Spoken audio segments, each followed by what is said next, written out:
Good morning.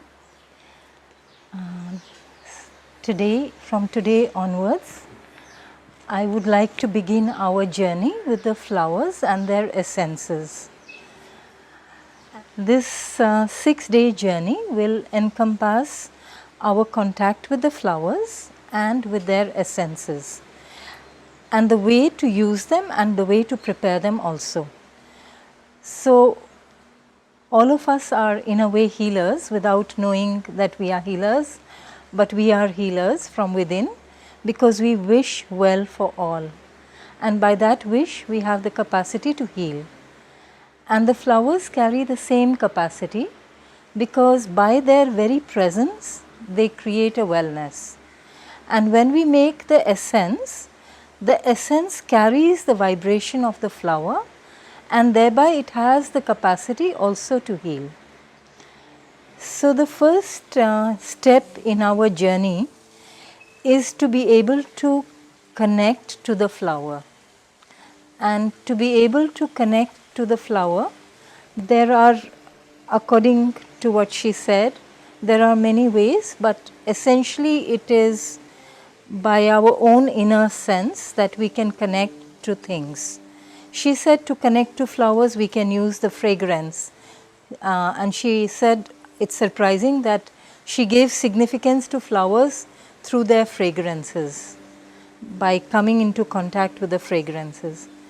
But we have the 5 senses which are outwardly turned, and the same 5 senses are also inside us. So, we can use those senses to connect to the world of nature.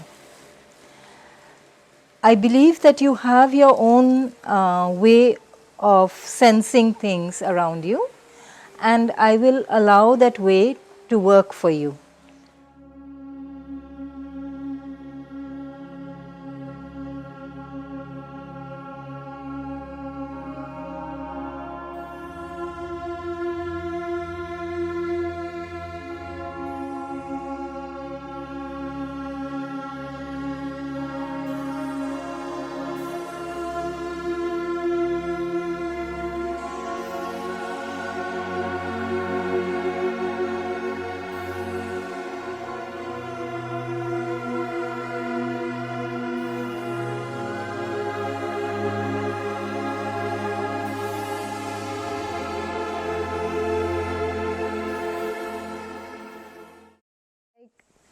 Every time I smelled it, it's like every time I smelled it, it gave me a different sensation.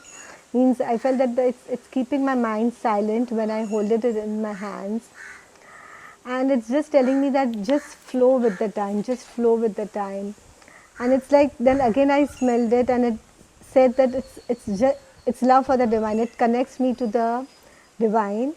And its fragrance is just divine love, which is just gently spreading out. It's just very, very gently, the whole divine love is just spreading. It's like every time I smell the flower, I used to get that thing, and I was feeling that I'm getting connected to my psychic.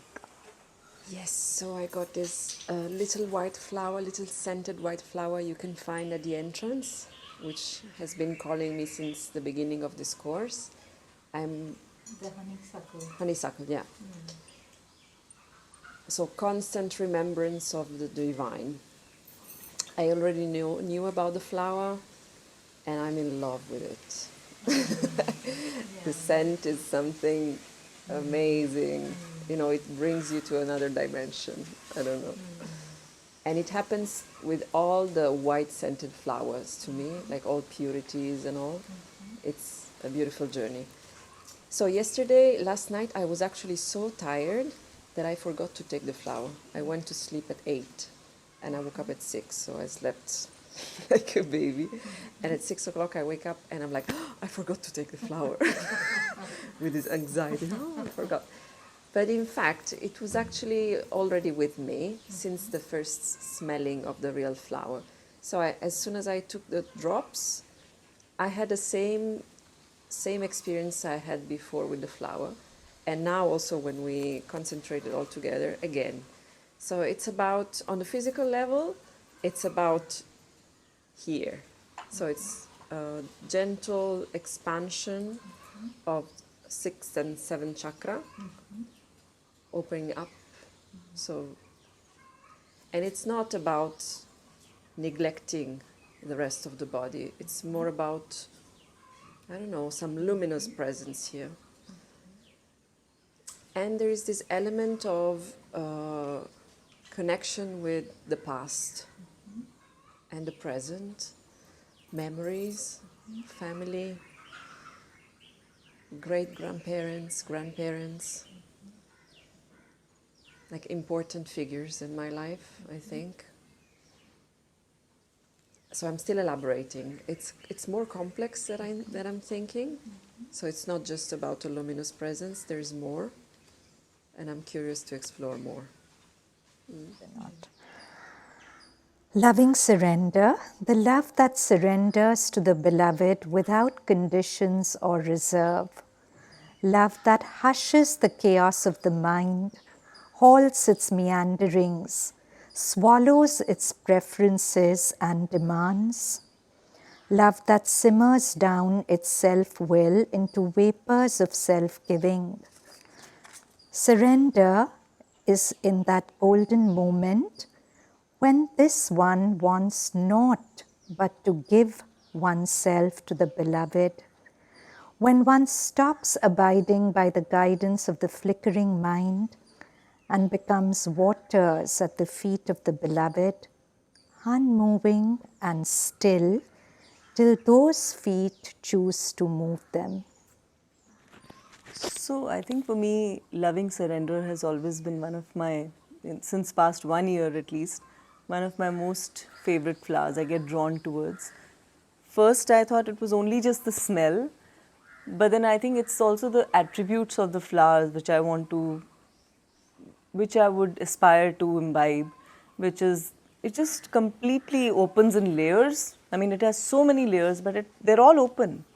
They're just open to the divine, and it's like a happy whift of spirit, like, you know, a giveaway. And so in that softness there is that gentle power to touch the heart and open the heart. This thing that I've made is not actually this. This is actually, like, I saw its connection with MNT, like, you know, like the deep inner earth, where the meditators are still chanting and praying. So I saw there is a path that goes from this flower deep down into the earth, and it is from there it radiates this light of the future, which is connected to the energy field of knowledge and wisdom of sacred space. And I don't know the name yet. And for me it's also of the future, as you said it rightly, because there it will be spontaneous. In the world of the truth, it will be spontaneous.